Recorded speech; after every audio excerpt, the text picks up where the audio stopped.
special ed? And where are you going? Salem State. Very good. Thank you. Any other questions? Yes? I feel like 4 is so early to diagnose someone with autism. What do you think about that?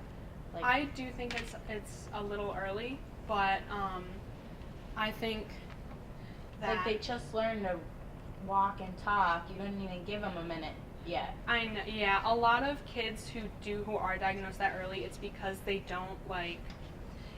haven't progressed as fast. A lot of the kids that, at least that I've worked with, that were diagnosed very early, it's because they either haven't really learned to speak yet, or if they do, they just haven't quite hit the mark that most of the other kids have, and they learn really fast. They're very intelligent, and Right, I they totally just agree. it's like they don't know how to communicate it.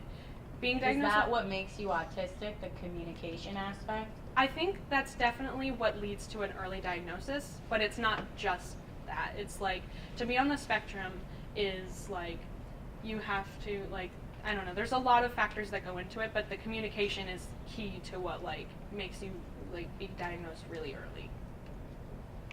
Cool. Any other questions? Mr. Khan? Could you speak about the preschool you work at? Who are the kids it serves? Is it specifically students with special needs, or? No, it's a mixed class. It's really diverse. There are some kids who aren't on an education plan at all. There's some kids who have IEPs, and all of the IEPs are different. As you know, because they're individualized education plans for anyone who doesn't know. And there's 2 specific girls in my class that did have ASD, but I worked with different classes that are just classes with ASD. And some of the other kids haven't started like writing yet. Some of them have been writing for a while. It's very diverse. Yes. What's something that you think you may not have picked up if you could do the CAPS experience that you're glad you did, or could have you been versus where you are now? I feel like if I didn't do CAPS, I probably wouldn't have decided to be a teacher, because I would have been too scared, because I wouldn't have known. So yeah. Sorry for That's that. okay. How'd you get the internship? How did I find out about it? Yeah. Well, my friend Marissa, who is doing her presentation next block, she's in the audience. She worked with the librarians here, and so she heard about it through them, and she told me. And Cool. she said that it would be cool, and I thought it was awesome, so I did it. Awesome. Good for you. Yes.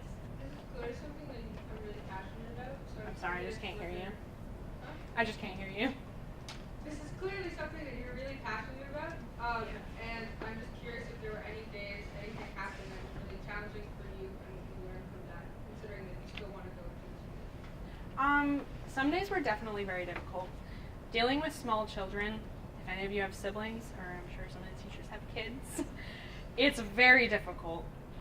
Kids throw tantrums about literally nothing. Like, I could drop a pencil, and the kid would cry for an hour. It's so difficult. I mean, I have 4 siblings, so I've kind of been, like, dealing with small children, and I have lots of cousins that I've been, like, growing up with. And so I feel like I kind of knew what I was getting myself into, but I don't know. After the first day, I just fell in love with it. Any other questions? Yes, Ms. Carmen. Emily, I loved your presentation. And I keep thinking about when you said autism is not something that needs to be fixed. It's That just was so interesting to me. Can you just explain that a little bit more? Yeah, a lot of people, like many people, think that, think that when people have a problem, then it needs to be fixed. But having autism isn't a problem, at least not in my mind. But it just means you learn different. And a lot of the time people with autism learn faster, they just have trouble communicating it. So if anything, normal people are the ones that need to be fixed. Hell yeah. Keep preaching that. I will, yes, Mr. Finnegan. Do you have an example, like the 2 girls that you were working with, for instance, where you knew that they picked up on something quickly and then weren't able to communicate it? And if so, did you, like, how were you able to kind of help them express that?